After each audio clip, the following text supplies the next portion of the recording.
Pada tahun 2014 terjadi sebuah tragedi manusia yang menggemparkan seluruh Jepang. Publik bertanya, apa yang mengubah remaja menjadi keji? Hari ini kita bahas film adaptasi kasus ini yang dibintangi Masami Nagasawa. Filmnya berkisah tentang Akiko, ibu tunggal yang membesarkan putranya, Kohei, sendirian. Namun, ia malas dan tak pernah bekerja, hanya mengandalkan tunjangan untuk bertahan hidup.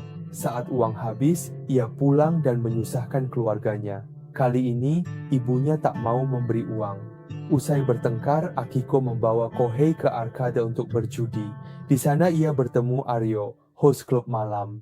Keduanya akrab lalu tinggal bersama, sementara Kohei kecil harus melayani mereka. Seperti pelayan, ia disuruh-suruh sesuka hati. Saat ingin bersenang-senang, Akiko menitipkan Kohei kepada Ota, seorang pegawai negeri. Meski dilarang tinggal, Ota tetap menyiapkan makan untuk Kohei. Namun karena listrik dan gas diputus, Kohei terpaksa makan mie instan mentah. Akiko menelepon minta uang tanpa peduli kondisi Kohei yang sendirian di kegelapan. 6 hari kemudian Akiko pulang, lalu menghasut Kohei agar menuduh Ota telah berbuat tidak senonoh padanya. Mereka memeras Ota 100.000 yen dan mengancam akan mengacau di kantornya. Ota pun membawa mereka pulang untuk mengambil uang. Karena lama tak turun, Aryo menyusul ke atas hingga terjadi pertengkaran yang membuat Ota tertusuk. Panik karena mengira Ota tewas, mereka membawa Kohei kabur ke kota terpencil. Aryo bekerja membersihkan pemandian umum, namun uangnya tak cukup. Saat menelepon orang tuanya untuk meminjam uang, Akiko baru tahu bahwa Ota ternyata masih hidup. Tampaknya mereka tak berniat menuntut, jadi tak perlu bersembunyi lagi. Keduanya gembira, bahkan Aryo berhenti kerja dan malamnya bawa kabur uang bos. Ketiganya menginap di hotel. Mereka tak menutupi aksinya, dan Xiaoping menurut sambil diam-diam memperhatikan. Siang hari, Aryo cari uang, sementara Akiko titip barang di resepsionis. Melihat bos muda hotel, ia pun menggoda, percaya diri akan pesonanya. Benar saja, si bos pun jadi gugup. Selanjutnya, kembali ke rutinitas meminjam uang. Sangat sulit mendapatkan uang dari orang tua. Akiko menyuruh Xiaoping meminta 30.000 yen kepada ayahnya dengan alasan kegiatan sekolah. Tetapi ayahnya hanyalah seorang pekerja biasa. Setelah membayar tunjangan kepada Akiko setiap bulan, hampir tidak ada yang tersisa. Melihat putranya yang kurus dan tampak ketakutan, ia bertanya, "Maukah kamu tinggal bersamaku?" Xiaoping menggeleng, "Aku ingin tetap bersama mama." Tapi ayahnya tetap memberikan semua uangnya pada Xiaoping meski tak cukup. Akiko lalu menyuruh Xiaoping meminjam uang pada adiknya. Karena iba tapi curiga ini ide Akiko, sang adik berkata, "Kembalikan dulu 200.000 yen yang dipinjam, baru datang lagi." Lalu ia mendorong Xiaoping keluar. Benar saja, Akiko menunggu adiknya di bawah. Marah, adiknya melempar uang ke Akiko. "Aku tidak mau melihatmu lagi." Akiko mencibir saat dokter memungut uang itu. Saat tahu Akiko hamil, Aryo marah besar. Xiaoping gagal melindungi ibunya. Akiko memilih menahan sakit demi anaknya. Aliang pergi meninggalkan mereka, lalu bos datang memeriksa. Usai Xiaoping pergi, Akiko menikmati hasil godaannya. Keduanya pun berhubungan intim.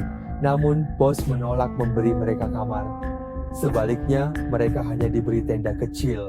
Xiaoping menatap ibunya dengan kesal karena bosnya pelit. Akiko pun menyuruh Xiaoping ke rumah nenek untuk minta uang. Namun, orang tuanya sudah tahu semua trik Akiko. Saat dengar Akiko hamil lagi tanpa ayah yang jelas, ibunya marah besar.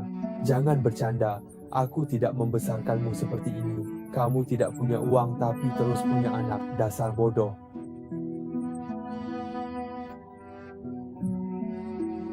Xiaoping berdiri diam di depan pintu. Melihat nenek menangis ingin putus hubungan, Xiaoping terdiam.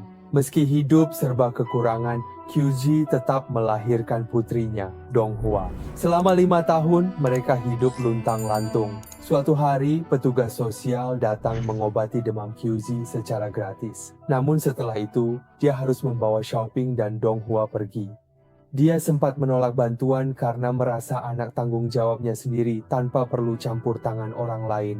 Namun, saat petugas mengancam pencabutan hak asuh, QZ akhirnya luluh dan menerima bantuan tempat tinggal pemerintah. Meski kecil, setidaknya mereka tidak lagi menggelandang. Pekerja sosial Xiaoya teringat masa kecilnya saat melihat Xiaoping dan adiknya. Ia membantu Xiaoping masuk sekolah gratis. Tapi QZ gusar karena merasa urusan anaknya dicampuri. Namun Xiaoping suka sekolah itu. Suasananya harmonis, teman dan gurunya ramah. Ia tak perlu lagi mengemis dan malamnya bisa mengajari adiknya baca tulis.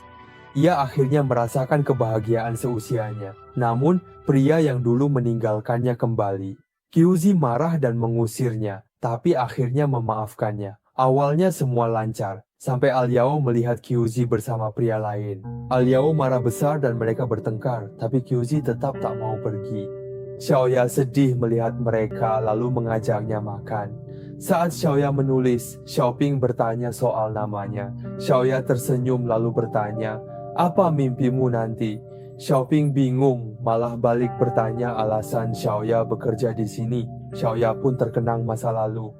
Lingkungan masa kecilnya mirip Xiaoping, dan berkat bantuan orang baik, ia bisa seperti sekarang. Ia terdiam sejenak lalu berujar, "Tumbuh dewasa itu menarik, cobalah mandiri dan jalani hidupmu sendiri." Xiaoping pun termenung. Xiaoya seperti seberkas cahaya, meski redup namun selalu menghangatkan hati Xiaoping.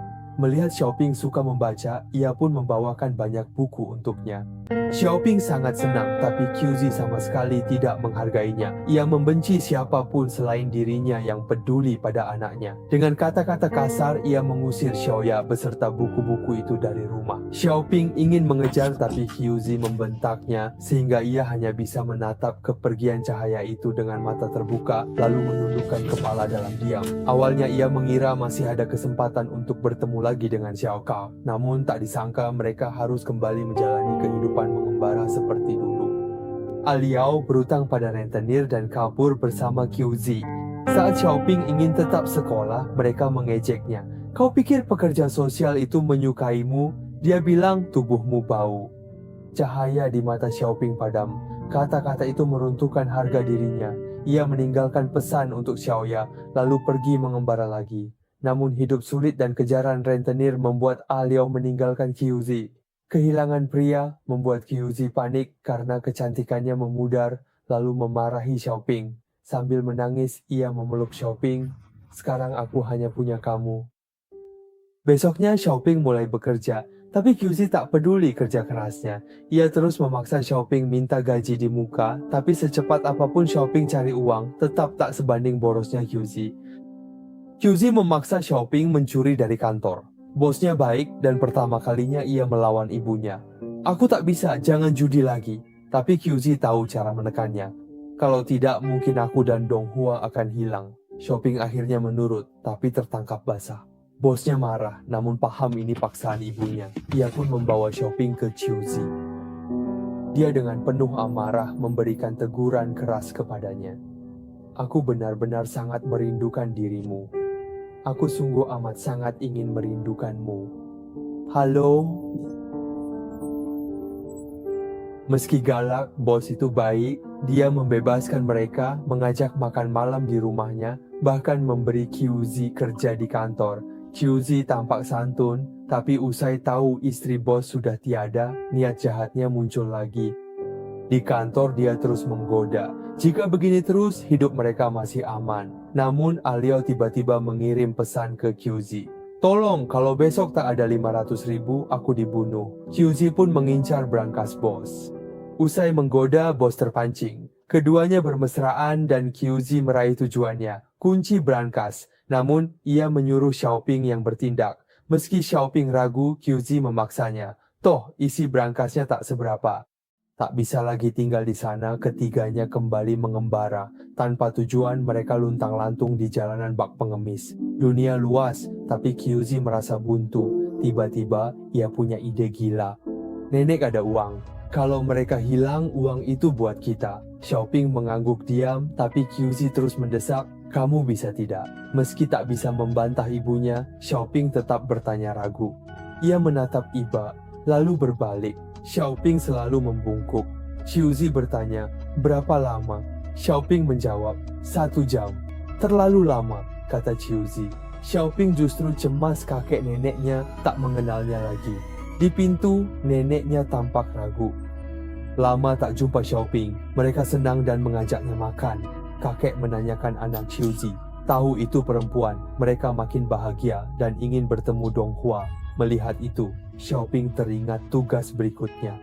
Xiaoping sama sekali tidak berani mengangkat kepala. Mendengar suara nenek yang sibuk di dapur, ia segera bangkit dan berjalan ke dapur. Tak lama kemudian, terdengar teriakan pilu dari nenek. Kakek pun pergi untuk melihat, dan setelah seruan kaget, suara perkelahian pun terdengar. Semuanya pun berakhir. Xiaoping berlumuran darah, menunduk di depan Qiuzi bak iblis. Polisi segera mengungkap kasusnya. Setelah 5 bulan menyelidiki, jaksa menemukan Xiaoping cerdas dan tegas. Tanpa paksaan Qiuzi, dia takkan membunuh. Qiuzi membantah memerintahkan pembunuhan karena tak ada di lokasi dan kurang bukti. Dia tak bisa dihukum meski Xiaoping menunjuknya. Namun, usai mendengar analisis pengacara, Xiaoping terdiam lalu menanggung semua kesalahan sendiri. Meski dibujuk pengacara, Xiaoping tetap bungkam dan Qiuzi tak bergeming. Akhirnya, Xiaoping divonis 12 tahun penjara, sementara Qiuzi 2,5 tahun dengan masa percobaan 3 tahun. Saat menjenguk, Xiaoya terdiam melihat putranya. Justru Xiaoping yang menanyakan keadaan adik perempuannya. Setelah mengetahui bahwa Donghua sudah mengaturkan keluarga asuh untuknya, dia menghela napas lega. "Aku tak ingin dia bernasib sepertiku," katanya. Xiaoya bertanya mengapa dia yang disalahkan, namun Xiaoping tampak lega. "Sekarang sudah baik, aku bisa makan tepat waktu, masih bisa membaca dan belajar." Xiaoya tak percaya apakah itu jujur dari hati Xiaoping. Sebenarnya apa kebenarannya? Xiaoping pun terdiam di tempat.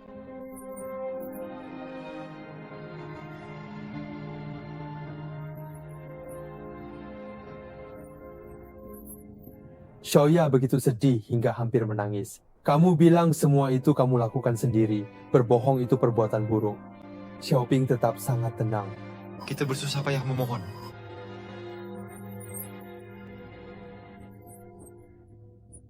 Kemudian Xiaoya pergi menjenguk Qiuzi, menceritakan seluruh percakapannya dengan Xiaoping. Dia berkata, "Dia sangat mencintaimu, bahkan sekarang pun masih mencintai ibu yang dulu begitu berani dan bebas itu.